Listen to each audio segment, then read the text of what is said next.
만만찮은 과제입니다. 이대로 가서는 안 됩니다. 참으로 안타깝고 부끄럽습니다. 국민 여러분께 엄중히 사과드립니다.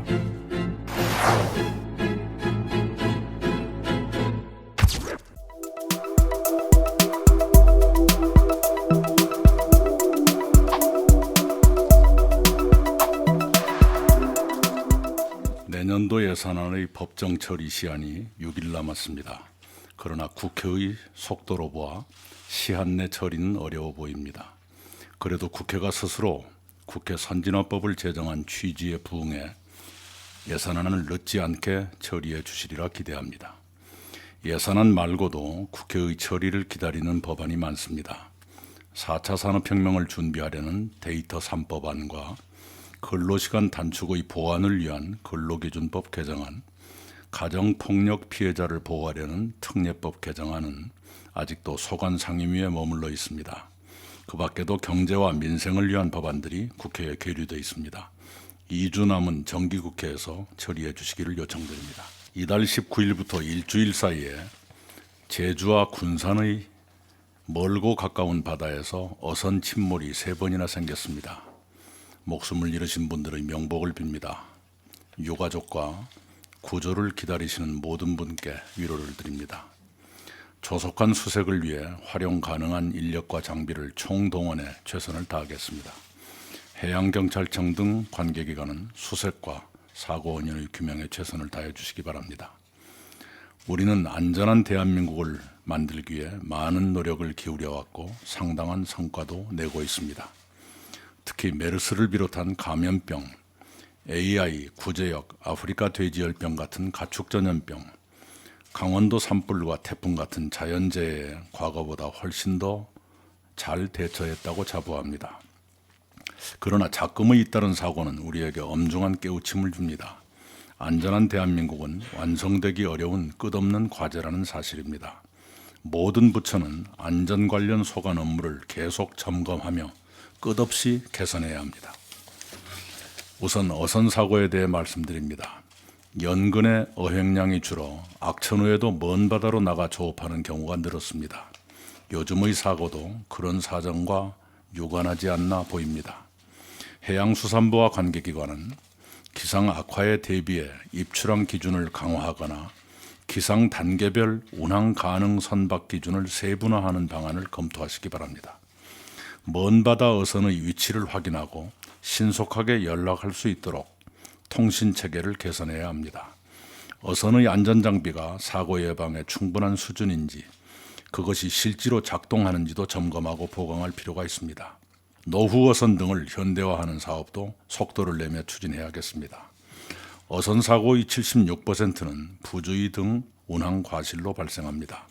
어촌 인구의 감소와 고령화로 전체 선원의 57%가 외국인입니다. 내외국인 선원을 대상으로 안전조업 교육을 강화해 긴급 상황에 대처하는 능력을 보강해 주시기 바랍니다. 이달 14일 환경부는 전북 익산 장전마을 인근의 비료공장에서 배출한 유해물질이 주민들의 암 발생과 관련이 있다고 발표했습니다. 해당 비료공장은 2001년에 설립됐고 2017년 4월에 폐업했습니다. 비료공장이 운영되는 동안 주민들은 여러 차례 지자체에 건강 피해를 호소했습니다. 그러나 주민들의 요구는 너무 늦게 수용됐습니다. 문재인 정부 출범 직후인 2017년 7월에야 환경부가 건강영향 조사를 시작했습니다. 주민 99분 가운데 22분이 암에 걸리셨고 그 가운데 14분이 돌아가신 뒤였습니다. 참으로 안타깝고 부끄럽습니다. 역대 정부가 책임을 이행하지 못했습니다. 역대 정부를 대신해 주민과 국민 여러분께 엄중히 사과드립니다. 환경부와 지방자치단체들을 포함한 관계기관은 전국의 공장과 소각장 인근 마을 등 환경오염에 취약한 시설을 신속히 조사하십시오. 주민 건강에 문제가 생겼거나 생길 우려가 있는 지역은 선제적으로 건강 영향을 조사하고 환경 개선 등 필요한 조치를 취하시기 바랍니다. 건강 영향 조사의 제도적 틀도 바꿔야 합니다. 지금까지처럼 주민들이 피해를 호소하실 때까지 기다려서는 안 됩니다. 유해물질 배출 등으로 주민 건강의 피해가 우려되는 지역을 직접 찾아 조사하고 피해 예방 조치 등을 취하도록 관계 법령과 절차를 조속히 개정해 주시기 바랍니다. 며칠 전 서울 성북구와 인천 계양구에서 일가족이 생을 마감하는 안타까운 일이 있었습니다. 경찰이 원인을 조사하고 있지만 생활고로 극단적 선택을 하신 것으로 보입니다. 7월에 서울 관악구에서 숨진 채 발견되신 탈북민 모자의 장례식이 내일 엄수됩니다. 고인들의 명복을 빕니다. 우리는 복지사각지대의 해소를 향해 정책을 꾸준히 보완해 왔습니다. 그러나 사각지대는 많은 곳에 남아있거나 새로 생깁니다. 사각지대 해소는 끝이 없는 길입니다. 그런 각오로 보건복지부와 지자체 등이 정책 보완과 업무 수행에 임해 주시기 바랍니다. 이웃에 불행이 생겨도 모르고 지내는 사회가 돼가고 있습니다.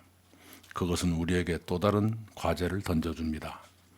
이웃의 단절, 가족의 해체, 그에 따른 무연사회화, 인연이 없는 사회를 무연사회라고 부릅니다. 그에 따른 무연사회화는 현대사회의 어두운 그림자의 하나입니다. 그런 그림자에서 우리는 이웃의 불행을 막지도 못하고 알지도 못하는 사막 같은 세상을 살게 됐습니다. 제가 말씀드린 불행도 고독사도 그런 그림자를 반영한 것입니다. 만만찮은 과제입니다. 그러나 이대로 가서는 안 됩니다. 보건복지부, 행정안전부와 지자체들은 이웃의 단절을 보완하는 지역사회의 통로 같은 것을 구축하도록 준비해 주셨으면 합니다. 쉽지 않지만 그러나 방법이 없는 것도 아닙니다. 개인적 말씀을 드려서 송구스럽습니다마는 저는 2010년 국회 보건복지위원회 국정감사에서 고독사 문제를 제기하고 예산과 조직을 확보했습니다. 그것은 국회에서도 정부로서도 최초의 일이었습니다. 2014년에는 도지사로서 고독사 문제에 직접 대처했습니다. 그것도 지자체로서 처음이었을 것입니다. 그런 일들을 보건복지부, 행정안전부, 지자체 등이 함께 모색해 주시기를 부탁드리고 싶습니다. 국무조정실이 도와주시기 바랍니다. 이상입니다.